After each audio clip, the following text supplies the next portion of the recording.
আমরা ছুটি ছুটির সময় আর কি, তো হচ্ছে গিয়ে বাচ্চারা বের হবে, তো আমরা তো হচ্ছে একটু ওদেরকে বের করে দেই। তো আমি হচ্ছে গিয়া যারা ফর্ম টিচার তারা ক্লাসে ঢুকছে, আমি হচ্ছে টিচার্স রুমে আসলাম আর কি, যেহেতু হচ্ছে লাঞ্চের সময়, এখন একটু হাত পা করে হচ্ছে লাঞ্চ করব, অনেকে নামাজে যাবে, এরকম একটা প্রস্তুতির সময় আর কি। এমন সময় হঠাৎ করে বিকট শব্দ হলো, আগুনের ফুলকি, তারপরে হচ্ছে আপনার সবাই দিক বিদিকে ছুটাছুটি করতে পারলো, করতে পারলো, এবং একটা ছোট মনে হয় আর কি, ছোট কোনো বিমান, এটা হচ্ছে পড়ছে একদম যেখান থেকে বের হয় আর কি, যে গেটটাতে বের হবে ঠিক এখানটাতে পড়ছে আর কি। তো এতে হচ্ছে আপনার ধোয়ার কুণ্ডলী পুরোটার মধ্যে। তারপরে হচ্ছে কি আপনার এই দক্ষিণ সাইডের যে গ্রিল, এটা হচ্ছে গিয়ে একজন টিচার ছিল আমাদের সাইড স্যার, উনি হচ্ছে গিয়ে খুব চেষ্টা করে আপনার একটা গ্রিল ছুটায়, আর বাইরে থেকে কিছু সাহায্য করে। এই অল্প একটু জায়গা দিয়ে আমরা কয়েকজন বের হই, তার পরবর্তীতে হয়তো ফায়ার সার্ভিস বা অন্যান্য আর কি আগে আসে অবস্থা। ওই সময় কি পুরোপুরি কি ক্লাস কার্যক্রম স্বাভাবিক ছিল? আসলে একদম ছুটির সময় বাচ্চারা বের হবে আর কি, তা আমরা হচ্ছে গিয়ে ওদেরকে যাতে একটা সুশৃঙ্খল ভাবে বের হয় আর কি, যার জন্য লাইন করে বের করি আর কি। ঠিক এই মুহূর্তের মধ্যে আর কি আপনার এই ঘটনাটা। আপনি স্বচক্ষে কিরকম দেখেছেন যে কিরকম হতাহত হতে পারে? আসলে হতাহতটা এই মুহূর্তে বলতে পারতেছি না, এই কারণে যে হচ্ছে কি আপনার যখন দুর্ঘটনা ঘটার পরপরই আপনার প্রচন্ড ধোঁয়া।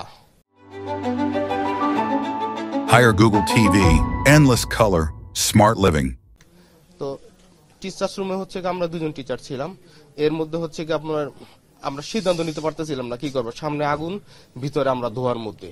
আমি দৌড় দিয়ে ওয়াশরুমের দিকে দৌড় দিই, আরেকজন শুনলাম যে হচ্ছে মানে আমাকে অনুসরণ না করে হয়তো অন্যদিকে গেছে, এরকম হয়তো তিনি মারা যাওয়ার সম্ভাবনা আছে, তবে হতাহত হবে, অনেকেই হবে। মানে আপনি বলতে চাচ্ছেন যে পুরোপুরি যখন একদম ছুটি হওয়ার মুহূর্ত ছিল, স্টুডেন্টরা অপেক্ষা করছে, জি জি, বাচ্চারা বের হবে আর কি, ঠিক ওই মুহূর্তটা ছুটির সময়। কোনো ধরনের আপনারা তো মানে এটা তো হওয়ার কথা না, আভাস আপনার পাওয়ার তো কোনো কথাই না, মানে একেবারে পুরো এতটাই আকস্মিক যে মানে আমরা কিছু বুঝার উঠার আগে দেখলাম যে হচ্ছে আগুন, সামনেতে কিছু দেখতে পারি না, আগুন আর তার আগুন, তারপর ধোয়া, এতটুকুই। আপনার এখন শারীরিক কি বলছে, ডাক্তাররা কি বলছে? আমার হচ্ছে গিয়ে দু হাত আর হচ্ছে একটু শ্বাসকষ্ট আছে, আর মুখ কান এগুলো পুড়ে গেছে। তো আমি হচ্ছে গিয়ে আপনার ওয়াশরুমে গিয়ে হচ্ছে কাপড়টা আর কি ভিজে হচ্ছে নাকে ধরছিলাম আর কি, আর যারা যেসব বাচ্চারা আপনার দৌড়ে আমার কাছে আসতে পারছে ওদেরকে পরামর্শ দিয়েছি যাতে হচ্ছে গিয়ে শার্ট, অনেকের শার্ট পুড়ে গেছে, এগুলো হচ্ছে মানে শার্ট বা গেঞ্জি যাই আছে হচ্ছে ভিজে নাকে ধরে, কারণ শ্বাসকষ্ট মারা যাওয়ার সম্ভাবনা বেশি থাকে আর কি। আমি ভালো আছি, কিন্তু যারা ভিতরে আর কি ধোয়ার মধ্যে পড়ে গেছে তাদের একটু সমস্যা হচ্ছে। আপনি এখন পর্যন্ত কোনো খবর পেয়েছেন যে আপনার খুব মানে পরিচিত স্টুডেন্ট কিংবা কোনো টিচার কোনো গুরুতর অবস্থায়, খুব বাজে অবস্থায় আছেন, এরকম কোনো খবর পেয়েছেন আপনি? আমার সাথেই হচ্ছে 3টা স্টুডেন্ট, আমি নিয়ে আসছি, যার একজনকে সিএমএস এ পাঠানো হয়েছে, ওর শরীর অনেকাংশই পুড়ে গেছে, চামড়াগুলো উঠে গেছে। আমার গায়ে যে শার্টটা ছিল যাতে আর কি না জ্বলে, এই শার্টটা আর কি ওর গায়ে দিয়ে আমি ওকে হাসপাতালে নিয়ে আসি। আর আমারও দেখা গেছে কোনো কিছু ধরার মতো অবস্থা নাই, যার কারণে আমি ওইভাবে মানে আমি স্টেবল অবস্থায় ছিলাম না, প্রচুর জ্বালাপোড়া করতেছিল।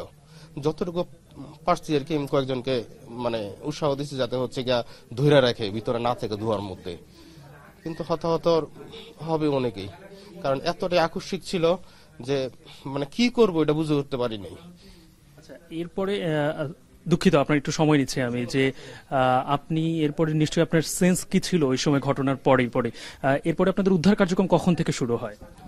উদ্ধার কার্যক্রমটা হয়তো কয়েক মিনিটের মধ্যে শুরু হয়, কিন্তু আসলে আগুন লাগার ব্যাপারটা তো এটা তো হচ্ছে কয়েক সেকেন্ডের ব্যাপার। আমি জাস্ট হচ্ছে আগুনের একটা মানে একটা যেটাকে বলে ফুলকি বলে আর কি, এটা পাওয়ার সাথে সাথে আমার মুখ হাত পুড়ে গেছে, অনেকের যাদের পাতলা শার্ট ছিল ওগুলো পুড়ে গেছে, জামা পুড়ে গেছে।